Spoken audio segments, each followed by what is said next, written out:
와, 누나, 이번 아이패드 에어 진짜 얇은데요? 세훈아, 그게 프로야. 얇은 게 프로.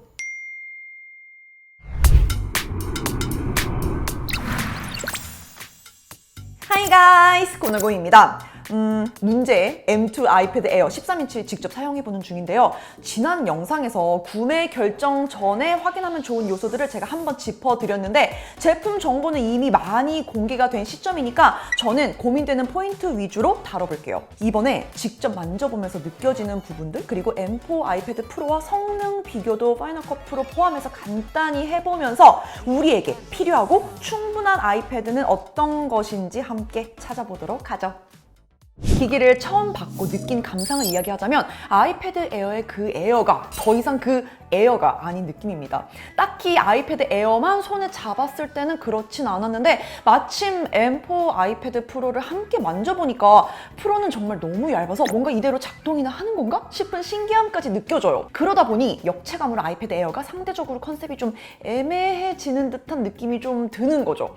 기존에는 그래도 아이패드 프로가 12.9인치로 물리적으로 더 큰 아이패드라는 상징성이 있었는데 이제는 둘 다 13인치인 마당에 디스플레이 사이즈로 두께를 비교하기는 무리가 있고 두께와 무게 같은 요소들이 바로 손에 느껴질 수밖에 없는데 그러니까 우리가 알던 그 에어는 아닙니다. 일단 제 생각에 이제 에어는 우리 지갑의 부담을 줄여주는 프로 대비 더 가벼운 가격으로 살 수 있는 그런 의미의 에어라고 생각을 하는 편이 좋지 않을까 싶어요. 제가 진담 반 농담 반으로 이야기를 했지만 아이패드 에어만 놓고 봤을 때는 절대 막 뭐 두껍거나 막 무겁다고 느껴질 만한 그런 사이즈는 아니니까 걱정할 필요는 없고요. 다만 이제 디스플레이 사이즈에서도 차이가 없어지면서 에어라는 정체성이 가격 말고 뭐가 에어인가 싶은 생각이 들 수는 있어요. 자, 그러면 제가 가장 많이 받는 질문 M1 아이패드 에어에서 M2 아이패드 에어로 교체를 하고 싶은데 의미가 있을까? 여기에 대한 답을 먼저 해보겠습니다. 바꿨을 때 우리가 기대할 수 있는 개선점은 첫 번째, 업그레이드된 M2 칩, 그리고 두 번째로 전면 카메라의 위치가 이번에 가로 거치되는 쪽으로 바뀌면서 자연스러운 페이스타임, 화상회의 등등 이런 어떤 동영상을 활용한 게 좀 더 자연스럽고 편해졌죠?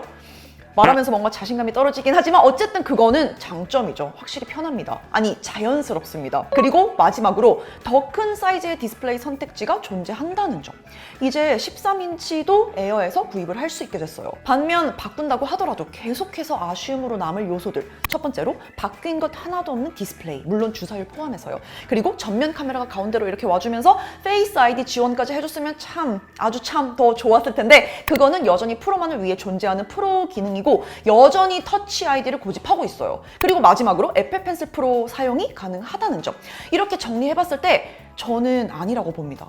M1 아이패드 에어 사용하는 분들은 올해는 고민 안 하고 스킵하셔도 될 것 같습니다.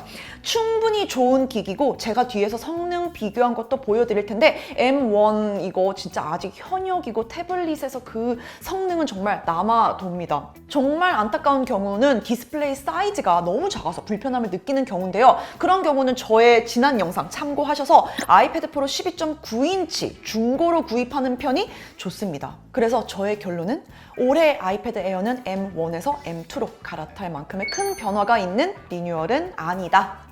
태블릿에서 M2 칩을 적용한 사례가 이미 아이패드 프로가 있기 때문에 개인적으로 이 부분에서는 새로울 건 없겠다 싶었어요. 같은 칩을 사용하면서 다른 성능을 냈던 경우는 있었죠. 맥북 에어와 맥북 프로에서 같은 칩을 사용했지만 액티브 쿨링 팬이 있고 없고에 따라서 자연스럽게 성능 차가 존재했었는데요.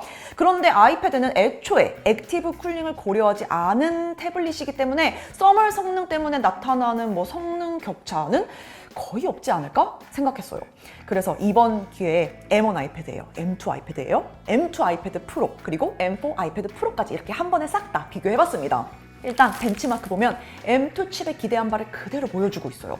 M2 아이패드 프로보다 메탈 스코어가 낮은데 이거는 제가 갖고 있는 프로가 2테라 버전으로 메모리 용량 차가 일단 2배가 나기 때문에 그렇습니다. 그리고 M4 아이패드 프로는 정말 뭐 무섭게 성능이 좋긴 하죠.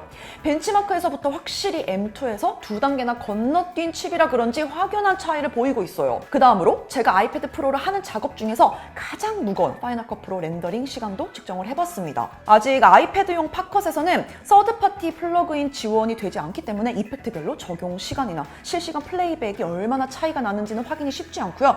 기본 컷 편집 수준에서는 4K 기준으로 그 어떤 버벅임도 없습니다.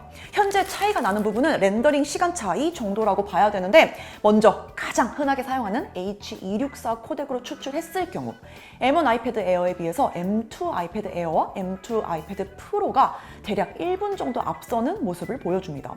대략 13% 정도의 차이라고 볼 수 있는데, 이거는 기존의 맥북에서 확인한 성능 차이와도 아주 유사하죠. 여기 보면 M2 아이패드 에어가 M2 아이패드 프로보다 더 빠르게 나왔죠. 이 정도 시간차는 오차 범위로 봐도 무방할 것 같습니다. 그리고 이 와중에 M4 아이패드 프로 정말 미쳤네요. 진짜 빠르긴 하죠. 제가 실시간 이렇게 시간을 재면서도 와, 막 렌더링 퍼센티지 차는 그 속도가 눈에 띄게 빠른 게 보일 정도였어요. 만약에 아이패드 버전의 파이널 컷 프로가 완벽하게 플러그인 지원을 하고 아이패드 프로 내에서 원하는 모든 편집을 할 수 있었다면 제 의견이 달라질 수도 있었을 것 같아요. 그만큼 M4 아이패드 프로는 무섭도록 빠르긴 합니다. 그런데 이게 현재는 추출 시간 차이만 영향을 주기 때문에 딱히 효용이 크다고는 말을 못하겠어요. 여기서 재밌는 게 같은 M2 칩을 사용해도 아이패드 프로는 프로레스 인코딩 디코딩 엔진이 포함되어 있고 M2 아이패드 에어는 프로레스 인코딩 디코딩 엔진이 포함되어 있지 않아요. 그런데 사실 이게 실사용자들에게 크게 영향을 미치는 부분은 아닌데, 혹시 저처럼 프로레스 코덱을 이용해서 편집을 하고 추출하는 분들이 있을 수 있기 때문에 그분들을 위해서 추가 테스트를 해봤습니다. H264가 아니라 프로레스 코덱으로 추출할 경우 확실히 프로레스 인코딩 엔진이 있는 M2 아이패드 프로가 좋은 모습을 보여주더라고요. M2 아이패드 에어 대비 무려 20%가량 시간을 줄여줍니다. 만약 프로레스 영상 편집 워크플로우가 중요하다면 고려해볼 만한 사항인데, 이거 역시도 사실 편집 단계에서는 프로레스 디코더, 인코더 유무가 체감할 수 없는 수준이고, 또 리소스를 막 다 끌어다 쓰는 추출에만 영향을 주기 때문에 당장은 사실 큰 의미를 두지 않아도 될 것 같습니다. 즉, 성능으로 보면 M2 아이패드 에어, 우리가 그대로 M2 아이패드 프로에서 경험했던 그 성능 그대로인 거 맞아요. 그러니까 M2 아이패드 에어와 M2 아이패드 프로는 적어도 성능으로는 우위를 가릴 필요 없이 나란히 두고 이제 다른 요소를 기준으로 판단해도 된다는 의미입니다. 이렇게 제가 기획을 하다 보니까 뭔가 자꾸 막 사지 말라고만 말하는 것 같은데, 그렇다면 M2 아이패드 에어, 이거는 누가 사면 좋을까요?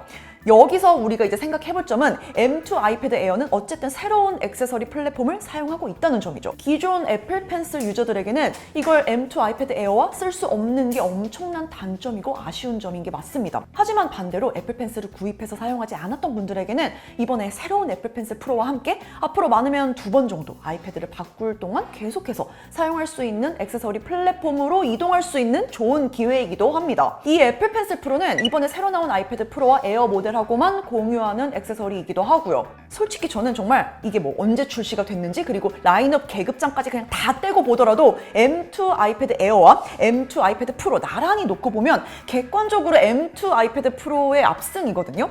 그런데 태블릿을 교체하는 게 아니라 새롭게 구입을 한다고 하면 M2 아이패드 에어를 저는 추천할 것 같아요.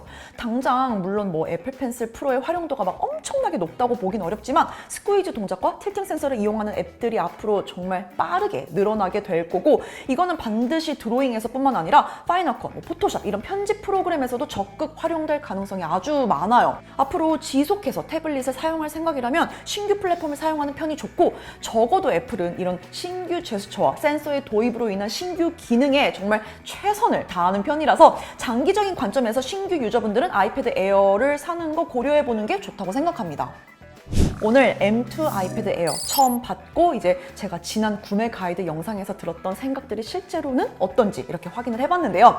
확실히 올해는 많은 분들이 아이패드 프로에 대한 관심은 좀 적다고 느껴져요. 질문도 확실히 줄었고요.